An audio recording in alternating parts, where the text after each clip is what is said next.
Друзья, мы находимся в Тардере, это небольшой городок на севере провинции Барселоны, находится на одноименной реке Тардера. Нам он в первую очередь интересен за счет своего воскресного рынка, на который я, собственно, и приезжаю периодически. Этот рынок, я вам должен сказать, для меня в какой-то степени даже поинтереснее рынков внутри Барселоны, которые я тоже, безусловно, люблю и посещаю. Со мной моя желтая авоська традиционная, с которой я отправляюсь на любые рынки. Она, между прочим, помогает в том числе и для того, чтобы торговаться с продавцами. Ну и в целом, несколько слов о ней. Она мне досталась от деда, ему от его деда, ему, естественно, от его деда. В общем, в сумме ей порядка лет 40-45. Ну что же, поехали! Городок находится на севере провинции Барселоны и стоит на одноименной реке, в честь которой он и назван. В силу большого количества лесов производят здесь в том числе и пробки. Я верю, что преимущественно для красного сухого. Еще одна местная достопримечательность – Iglesia de Sant Esteve.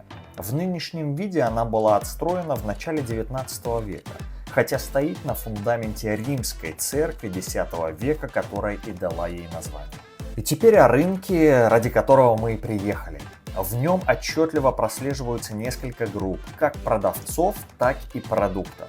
И на каком бы рынке Каталонии я ни бывал, структура примерно одинакова. Экологические продукты, холеные продавцы, всегда в очень хорошем настроении, с ценами существенно выше, но и с продуктами как на картинке.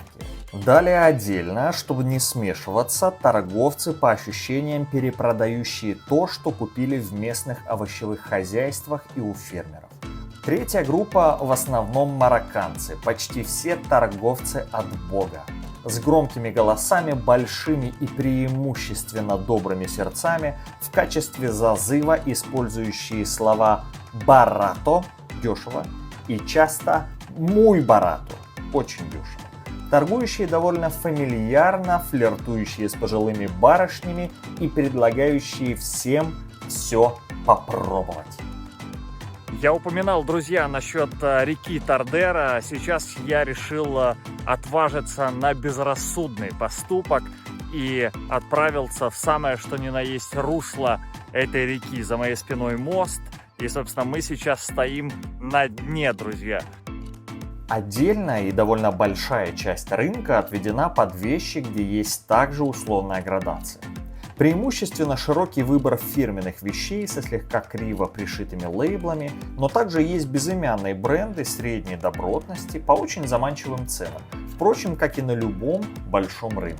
И напоследок про то, что обязательно должно быть, если это настоящий рынок. Куры-гриль на вертелах. Картофель и ребрышки, мясная и сырная лавка с непременно несколькими видами мясных фаворитов: чорисо, собрасада, фуэт и, конечно, панцета. Бекон с тоненькими прослойками мяса. Как сказал один мой случайный знакомый из Ставрополья, я, конечно, много здесь не понимаю, но сало у них правильное. Вагончик с чуррос, за которым всегда очередь. Его традиционно потребляют с горячим шоколадом, либо на сухую, небрежно прыснув сахарком.